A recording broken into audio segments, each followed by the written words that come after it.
sa imong left side ang usa ka Red Sea. Naa sa imong atubangan ang wilderness nga gitawag natong disyerto, ug naa sa imong right portion ang usa ka bukid, while sa imong likod ga-chase after nimo ang Egyptian. Asa ka karon mo iskapo? Para sa imo wala na, patay na ka. There are times ba sa imong kinabuhi nga murag makaingon ka nga wala na ipaglaom? Is there any dead ends in your life nga nahitabo? Ang mga Israelite people nga nag-ingon biya mi sa imo ha Moises ha, nga pag imo na lang ning ibilin dito, pasagdan na lang minimo kaysa nga mamatay mi dinhi niining awaaw. Para sa ila ha, dead end na to, wala na sila kapadulngan, kay bisan pag mubaklay sila atong disyerto, maabsan manggihapon sila kay nagkabayo man ning mga Egyptians. Ug musaka pud sila atong bukid, maabsan manggihapon sila. Kay pila ka adlaw na gud nila nga journey, gikapoy na sila. Samot nagdini sila sa ilahang wala nga bahin kay dagat man eh. Kung saan man nila pag langoy. Pangutana, how should God's people respond when His guidance leads them into what seems to be a dead end? Now, kung dadunta sa usa ka lugar nga atong malantaw o makonsider nga dead end, paano sa man ta mo respond? Ang mga Israelite people, nag-respond sila pinaagi sa kahadlok. Sa mga pipila ka mga adlaw, nag-post kog mga superstitious belief sa mga tao. Kanang inig na ay mamatay, dili ka pwedeng manamin. Kay ang ilahang istorya ana, mag-reflect daw ka, mag-attract daw ka espiritu, unya, basin og naay mga bad luck nga mahitabo sa inyo ha. Mauna sa una, namatay akong lolo, di ni manamin. Di bagod nga mura pud mig namatay. Kay di man pud mi pwede maligo. Sa una dili pud mi pwedeng maligo. Amot pud nga nuto sa among katigulangan nga di pud mi maligo. Why? Because of fear, kahadlok nga bas ang dimalas mo abot. Basig na ay mga dili maayong moabot sa pamilya, daghang man dag mga superstitious belief, dili pwede manilhi o gabi kay basig mahadlok ta nga ang swerte mugawas. Dili na siya nagdala nato kahadlok nga og dili nato tumanon basig di malason ta. Because of fear, ingon ang Israelite people, may pag dito na lang mi sa Ehipto kaysa gidala mi nimo dinhi sa awao nga mga matay ra man gihapon mi dito, may pa dito kay di mi mamatay. Mas maayo pa man dito. Paunsa kita mo respond kung dalon kita sa Dios sa usa ka lugar o usa ka circumstansya sa kinabuhi nga para nato murag dead end naman ni. Murag wala naman ko ani kapadulngan. Unsay mga circumstansya ni moron sa kinabuhi nga makaingon kang murag way lami naman ni. Murag para patay naman gihapon ni. Murag kat ending naman ni, murag katapusan naman ni. We will look at today's passage sa Exodus chapter 14 sa 5 ka stages sa iyahang narrative. Atong lantawon ang verses 1 to 4 sa Exodus chapter 14 nga makita nato nga nagsugod ang istorya, ang narrative pinaagi sa paghatag og direction ni Lord sa Israel to camp by the Red Sea. Giprograma gyud sa Dios nga dito sila dapit sa Red Sea magpundo. Dili ito siya by accident, rather taking the easiest route. Gamhanan gud si Lord. Kabalo ko nga, nagtuo ko nga og kabubuton sa Dios nga mas dadon sila sa mas sayon nga ruta, pwede man. Pero ang narrative nagsugod pinaagi sa usa ka direction nga ang mga Israelite people human nga gipagawas sila dito sa Ehipto, gisugo sila sa Dios nga dito sila moabot o magcamp sa kilid sa Red Sea. Rather, nga moadto sila o maagi sila sa masayon nga dalan. God intentionally positions them nga diin sa ilang pamati na-trap sila tungod sa dagat, tungod sa bukid, o naa silang atubangan nga disyerto. Sa wala pa nagsugod ang mga panghitabo nga atong nakita kaganiha dito nga gipikas ang dagat, na establish na daan ang isulti sa Ginoo nga ingon siya diha sa verses 1 to 4, the Lord spoke to Moses saying, tell the sons of Israel to turn back and camp before Pi Harirot, Red Sea, between Migdol and the sea. You shall camp in front of Baal-Zipon, opposite it by the sea, for Pharaoh will say, of the sons of Israel. They are wandering aimlessly in the land. The wilderness has shut them in. Thus I will harden Pharaoh's heart, and I will chase, and he will chase after them, and I will be honored through Pharaoh and all his army, and the Egyptians will know that I am the Lord, and they did so. Ang narrative nagsugod sa usa ka direction nga dito sila magkampo kay naay gustong himuon si Lord sa ilahang kinabuhi o pinaagi sa Parao. Unsa man ni gi-establish niya nga makit-an ni Parao ang iyahang gahom o makit-an sa mga Israelite ang iyahang sovereignty, ang iyahang giya. Pag-abot nato sa verses 5 to 9 according sa narrative, gipagawas man niya ang mga Israelite people after nga nag-perform si Lord of 10 plagues. Ka-remember mo sa 10 plagues?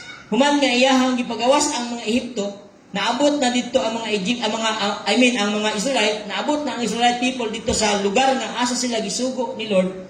Niabot man sa hunahuna ni Parao nga nagmahay siya. Nagregret siya nga anong iyang gibuyan ang mga Israelite people. So ang iyang gihimo, iyang gigukod, iyang gidala ang iyang 600 nga mga banggiitan nga soldiers ug agkatong mga ilalom sa iyahang 600 nga banggiitan nga mga sundalo. So katong naa sa video ganiya, gamay ra to. 600 soldiers, mga elite soldiers ni Parao, plus ang katong mga soldier ilalom niining iyahang 600 ka mga elite soldiers. Now, as the Egyptians draw near, nagkaduol sila sa mga Israelite people, kaya nagbaklay raman ni sila. Kaning mga Egyptians, nagkabayo man eh. Sa dihang nakita sa mga Israelite people nga nagkaduol ang mga Egyptians, nakita nila nga wala sila kaikyasan. O nakita po sa mga Egyptian nga kaning mga Israelite people, dili na po ni sila makadagan. Nga naman, ang dagat, mo'y nag-atang nila, nga di sila makadagan. Ang wilderness, maabsat mong gihapon sila. Samot nagdinhi sila sa bukid, kay tungason.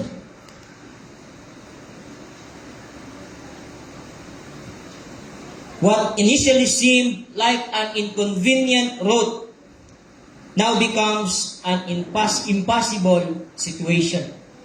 Para sa mga Israelite people, primero, nabati nila nga maipagdala na lang, gibili na lang minimo dito sa Ehipto, kaysa gadalon minimo dinhi karon sa Awaaw, gikan sa usa ka inconvenient nga lugar. Niabot sila sa usa ka panghitabo nga murag imposible na ang tanan.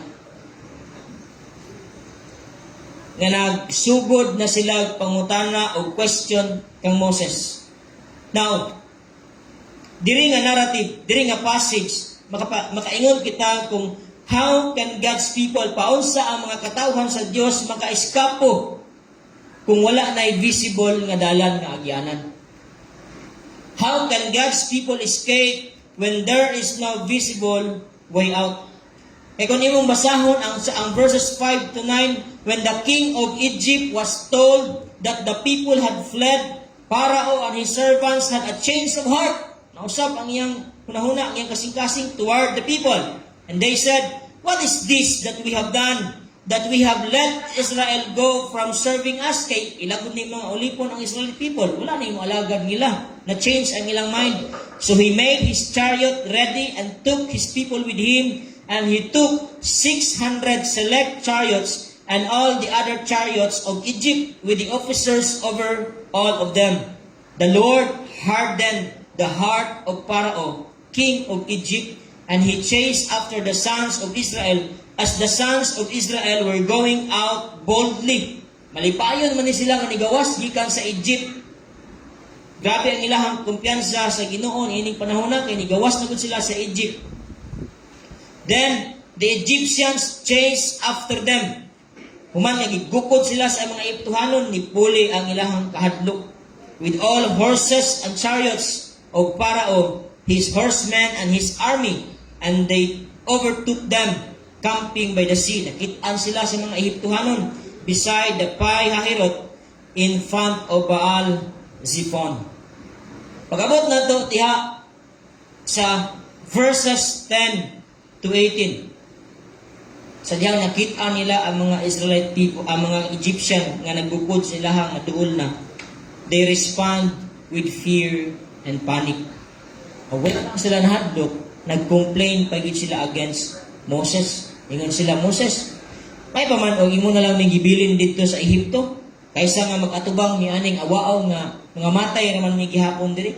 Kulang na ba ang lugnanan dito sa Ehipto para kanamo kay dinhi na lang gid mi nimo dalon para mamatay? But Moses calls them to trust God, declaring that the Lord will fight for him. The Lord himself will fight for them. And yet, instead of immediately removing the obstacle, pwede man po ito nga sagtang nagupod ang mga Egyptian, pamatyon sila tanan sa Ginoo, hulugan sila kung sa'y pwedeng ihulog ni Lord. But no, wala na gihimo sa Ginoo. Nagkaduol ang mga Egyptians, pamati nila nga mamatay na gid sila. Wala na gid ni. Dead end na gid ni. Kung ay command si Lord pag-abot sa verses 10 to 18, gisugo niya ang mga tao to move forward. Asa padulong? Dito dagat. Dito sa Red Sea. Gisugo niya si Moises nga extend niya ang iyahang sungkod padulong sa dagat. God commands the people to move forward, emphasizing that faith often precedes God's miraculous intervention. Ang pagtuo kas kinahanglan gyud nga mo'y mag-una. Ayha nato makita ang intervention o ang pagpamuhat sa Ginoo. Nay mga panahon nga dapat mag-una ang atong pagtuo kaysa sa atong kahadlok. Ayha nato makita nga namuhat si Lord. But kung naata sa dead end, mahadlok ta o mag-una ang atong pagtuo. Para sa Israelite people, natabunan sila sa fear and panic. Nga gani, i-remember nila, nga main mo lang muntong, dito na lang sa Ehipto. Pag-abot na to sa verses 19 to 29. At the height of crisis, ang Ginoo nagapamuhat between Israel and the Egyptian. Moses stretches out his hand. Gitiyon niya, patulong niya ang iyang kamot o ang iyang tungkod dito sa dagat. And God divided or parts the sea. Gitunga sa Dios ang dagat. Nga naghimo siya og ugang nga dalan, a dry path. Nga sa una wala man to'y dalan dito. Dagat raman to. Pero sa diyang gi-extend ni Moses ang kamot, dili ni gahong ni Moses ha, gahong ni sa Ginoo. Sa diyang gi-instructionan sa si Ginoo na pikas ang dagat tungod sa kusog na hangin ug ang katong yuta na uga. Israel crosses safely, nakatabok sila nga safe, while ang Egyptian padayon nagapurso kanila. Pero dili maka-apas sa ilaha ang mga Egyptian kay between the Israelite people ug ang mga Egyptian na ay panganod presensya si Ginoo nga dili gid sila makakita sa mga Israelite people, dili nila makita ang Israelite people, dili nila mapuntirya kung aha na sila kay naay panganod nga nagtapon sa tunga nga makababag sa ilaha nga dili sila makaapas niining mga Israelite people. Pag-abot na doon sa verse 30 to 31, before kita maabot sa 30 to 31, i-declare diha that they cross safely. Nakatabok sila nga walay nahitabo sa ilaha. The obstacle that threatened Israel becomes the very means of their salvation and the instrument of Egypt's judgment. Ang babag nga ilang nakita, ang dead end nga ilang nakita, dagat, nahimong usa ka passage nga mahimong agianan nila padulong sa ilahang kaluwasan gikan sa pagpanggupod sa mga Ehiptohanon ug ang katong mao nga dagat nga murag pamati nila nga wala na sila kaadtuan, nahimong pamaagi o nahimong instrumento nga mao ilahang pamaagi sa kaluwasan. O katong ilang giagian nga way of salvation nga dili sila mapatay sa mga Egyptians, nahimong way of judgment para sa kang Parao o sa mga sundalo niya o sa tanan ng mga Egyptian people. To make the story short, nakatabok sila sa pikas bahin sa dagat. Samtang ang mga Egyptians nangamatay. Kaya pag-abot nila dito sa pikas bahin sa dagat, gisugo balik sa Ginoo si Moises nga ition na pud balik ang iyang kamot, ang sungkod dito sa dagat ug gibalik ang tubig. Ug nakita sa mga Israelite people ang mga Egyptians nga nangamatay. Gikan sa ilahang kahadlok. kay naa sila sa lugar nga gitawag og dead end, walay paglaom. Ang narrative nagatapos sa usa ka deklarasyon that Israel safely arrived on the opposite shore, witnessing the defeat of the Egyptian army. Ang ilang kahadlok na mapatay sila sa Egyptian, napulihan sa ilang kahadlok sa Ginoo. Ang ilang pagduha-duha nahimong pagsalig o misalig sila sa Ginoo o sa iyahang servant nga mao si Moses. Ingon sa diha sa verses 30 to 31, thus the Lord saved Israel that day from the hand of Egyptians, and Israel saw the Egyptians dead on the seashore. When Israel saw the great power which the Lord had used against the Egyptians, the people feared the Lord, and they believed in the Lord and in His servant Moses.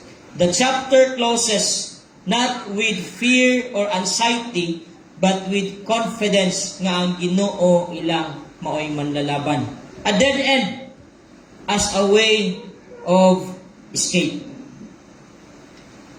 Ang Exodus chapter 14 naga-describe sa usa ka greatest miracle sa Scripture. Amot kung mo-perform pa ba si Lord karon o mutunga og dagat. Pero sa Biblia, ang nahitabo sa Exodus chapter 14 naga-describe kini og usa sa mga grabing milagro nga gihimo ni Lord. God parted the sea. He allows the Israelite people to cross on dry ground. When the Egyptian army followed them, ang Ginoo nagahimo sa tubig nga mahimo nilang paril isig kakilid. While ang iyang presensya nagapabilin nga nagaprotection sa Israelite people nga kini mga Egyptians dili makaapas kay naay clouds nga nagababag between the Israelite people and the Egyptian nga nagagukod sa ilaha. Israel witnessed God's mighty power and trusted both the Lord and His servant Moses. Usa may buot pasabot niining tanan nga narrative nga nahitabo sa Exodus chapter 14. Usa may connect niini sa atong kinabuhi as a dead end nga nahimong way of escapes. Ang Exodus chapter 14 nagapahinumdum kanato sa usa ka kanta that God often makes a way when there seems to be no way. God is present in our greatest trials. Ang Ginoo buhi naa siya panahon sa atong mga grabing mga pagsulay sa kinabuhi ug ang atong kalawasan anaa lamang diha sa Ginoo because He is able to rescue His people according to His perfect timing. Wala man madilatar ang Ginoo sa dihang iyang gitabangan ang Israelite people. Wala siya maulahi. Dili pud siya absent niining panahona. Wala pud siya nagpasagad nga didto gid niya dalon ang mga Israelite people. Kay gusto niya nga i-reveal ang iyang glory para sa Israelite people o para sa mga Egyptian people. Para sa human perspective, ang dagat, ang kamingawan ug ang bukid, it's a dead end. Para sa human perspective, wala escape nga ilang kaadtuan. Para sa human perspective, wala na sila strategy na mahimo. Di ba, pag wala na tayo mga mahimo nga mga strategies, atong una-una, wala na gid ni. Pildi na gid ni. Patay na gid ani, wala naman tayo mahimo. Para sa human perspective, wala na sila ipaglaom para sa Israelite people. And yet, God says, I will gain glory for myself through Parao. Usahay, the place that looks like failure is actually the place where God intends to display His glory.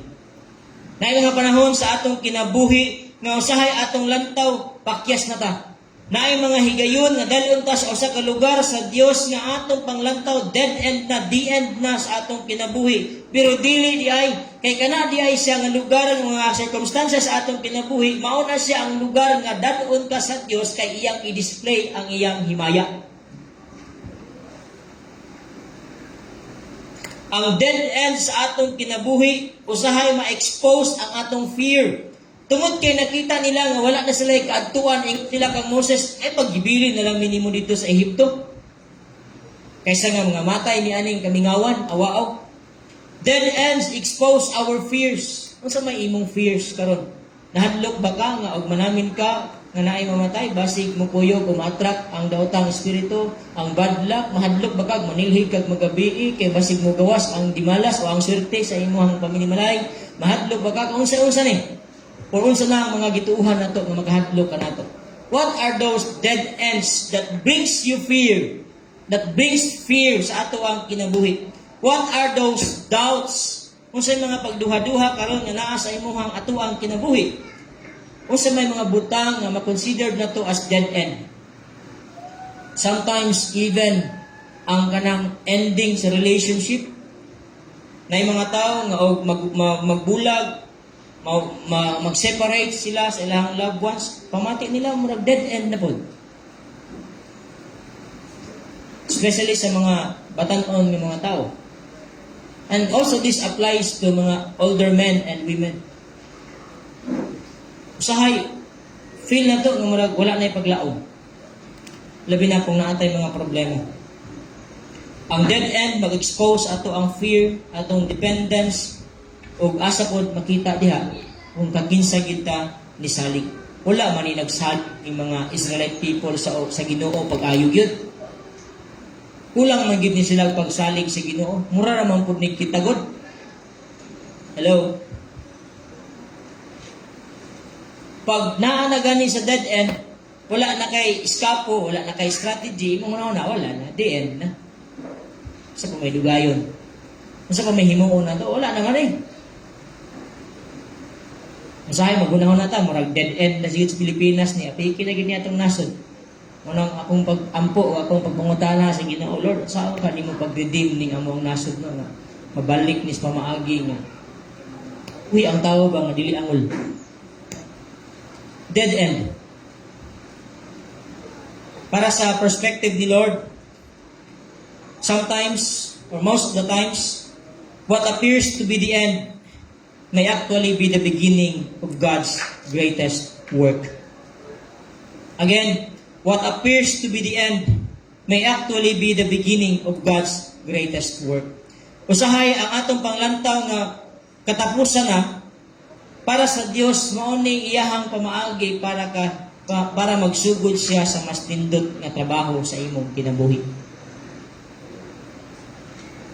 Ang Israel nagahuna-huna sila nga dakpa na gid sila sa mga Egyptians. Mapatay na gid sila sa mga Egyptians o mabalik na gid sila pagkaulipon dito sa Ehipto. But God knew exactly where He wanted them to be. Wala masayop ang Diyos. Ang dead end was never the end para sa mga Israelite people. It was the stage on which God would reveal His glory. Ang dead end para sa Israelite people, dili the end para sa Ginoo. Kay maunti pamaagi ni Lord kay mas mapadanag, mapadayag ang iyang himaya. Just try to imagine unsa kanindot ang imong pagsimba sa Ginoo after crossing the Red Sea nga gitunga sa Dios. Di ba? O makasugakod ta sa mga problema, makaingan mo kitag, ay, thank you Lord. How much more kung makita nimo nga ang dagat matunga, unya moagi ka sa dry land, what kind of miracle is that? Ang Ginoo ray makahimo niya na. Pero first, atong lantaw, uy, temsa, murag padulong na mi mamatay. Ani? Dead end na ni, the end na ni. But no. When God's way seems strange, trust His guidance. Saligi ang giya sa Dios, tuuhi ang iyang mga promesa, sunda ang iyang tingog, ug paabuta ang iyang timing. The greatest miracles often happen where human possibilities end. Dili man to nila simbahon ang Ginoo kung naa sila'y kaagian, kay makaingan man to sila nga true sa iyang lahang human efforts to. Pero gusto ni Lord nga i-reveal ang iyang glory over Israel and Egyptian people. Gihimo niya ang dead end as a way nga maka-escape sila gikan sa threat ni Parao sa mga Ehiptohanon. Mutan ako sa inyo karon mga igsoon. Na ba kay mga panahon sa kinabuhi nga naa ka sa usa ka sitwasyon nga para nimo lisod kaayo nga maragwa na kay kapadulungan? Have you ever wondered why God sometimes leads us into situations that seems to make life harder instead of making it easier? Naa ba kay mga punto sa kinabuhi nga nabati nimo nga mas nagkalisod man Hinuon ni karon? Imbis nga magkasayon, mas nagkalisod man Hinuon ni karon? Naa ba kay mga dead end points sa imong life? Niobey ka sa Ginoo pero nawad-an kag trabaho. Nangalagad ka sa Dios pero nagsakit pud ka. Nagampo kag maayong lawas pero nagsuffer kag death sa imong loved ones. Nagpray kag paglaom and yet problems increases every day. And that is exactly what happened to Israelite people. Finally, naka-escape sila sa land of Egypt. Ang ilang kagawasan, ilan ang nakabot, pero pag-abot sa unahan, halaka. Mas kuyaw. Wala na sila ikatuan. Dead end naman di ay. Or the end naman para sa ilahang kinabuhi. Instead of leading them on the shortest and safest road, God deliberately led them into a place trapped by the sea sa ilahang left side. In front, sa ilahang diha ang wilderness, ang kamingawan, disyerto, o sa ilang right side ang usak ka bukid. While ang naa sa ilang likod, ang army ni Parao. Humanly speaking, natrap sila. Pero katong nga dead end was actually the doorway of God to deliverance. Sometimes God's way looks strange because He is preparing a miracle we cannot yet see. Wala man to nakita sa mga Israelite people ang milagro nga himuon sa Ginoo nga tungaon niya ang dagat. Usahay ang mga pamaagi ni Lord katingalahan ba? Talagsaon, strange siya, dili common. Pero kung muhimo si Lord o mga talagsaon or dili kaayo nato sibaran ng mga pamaagi, saligi siya. Kay bisan og naa ka sa dead end point sa imuhang kinabuhi, ang Ginoo nag-prepare siya og milagro nga karon dili pa nimo makita. Hello? Unsa may lessons nga atong ma-learn niini nga passage gikan sa Exodus chapter 14? Number 1, God sometimes leads His people into what appears to be a dead end so that His power alone becomes the way of their deliverance and His glory is revealed. Naay mga higayon nga ang Dios dalon niya ang iyang mga katawhan sa usa ka lugar nga pamati nila wala sila kapaingnan. Pero mao di ito'y pamaagi ni Lord nga luwason sila. O pinaagi adto nga panahon madeklarar ang himaya sa Dios. Mas mosalig ta sa Ginoo. Ikaduha, fear looks at the problem. Faith looks at God's promises. Ang kahadlok sa mga Israelite people, naglantaw sila sa problema nga wa sila kaadtuan. Pero ang pagtuo, nagalantaw siya diha sa mga promise ni Lord. God calls believers, that's you and me, to trust Him before we understand everything. Usahay, ganahan kay tag mga yugklo. Tagay kog clue, Lord, kay musunod ko nimo. Wala man tiklo ang mga Israelite people nga mahiwa tong mapikas tong dagat, wala man tiklo. Usahay, ganahan kay tag sign. Dili man na sa sayop, pero usahay murag kulang ra gid pud tag pagtuo.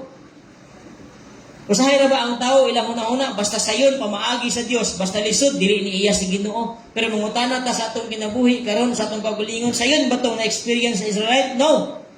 Dili.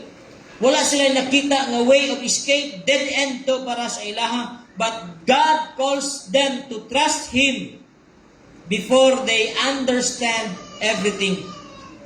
Ang Ginoo kasagaran mo transform sa usa ka lugar the way we see it or sa usa ka circumstansya into a very place where He will make a way.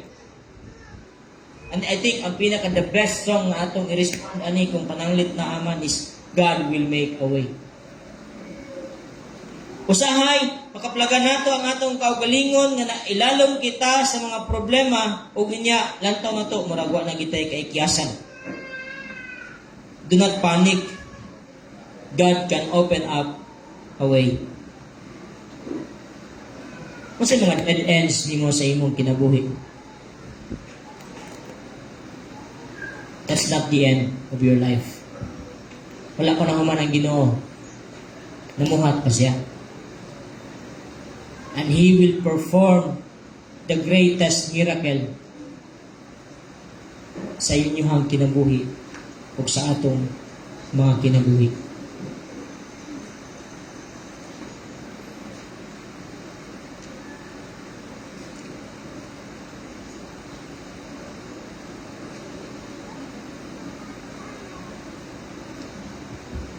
Personally, I've experienced dead end. But glory to God, He performed one of the greatest miracle sa akong kinabuhi o sa akong pamilya. As I end this message, I want to encourage you, my dear brothers and sisters in the Lord.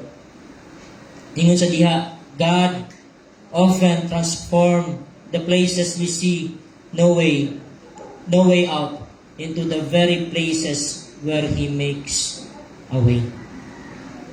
Padayon ang Ginoo nagahimo og mga pamaagi. As I end, akong ibilin sa atong tanan kini nga passage or kini nga praise as conclusion sa ato ang message today. What appears to be a dead end, under God's direction, basta kay ilalom lang yun sa mando sa Ginoo, dili itong atong kaugalingon. What appears to be a dead end, under God's direction, is often the very place where He reveals His glory through His saving power. Ilalom sa paggiya sa Dios, kung unsa may pamati nimo nga murag the end na sa imong kinabuhi, kasagaran mo ay himuon nga pamaagi sa Dios nga iyang ipadayag ang iyang himaya kanimo o iya kang luwason sa imo mga problema sa kinabuhi.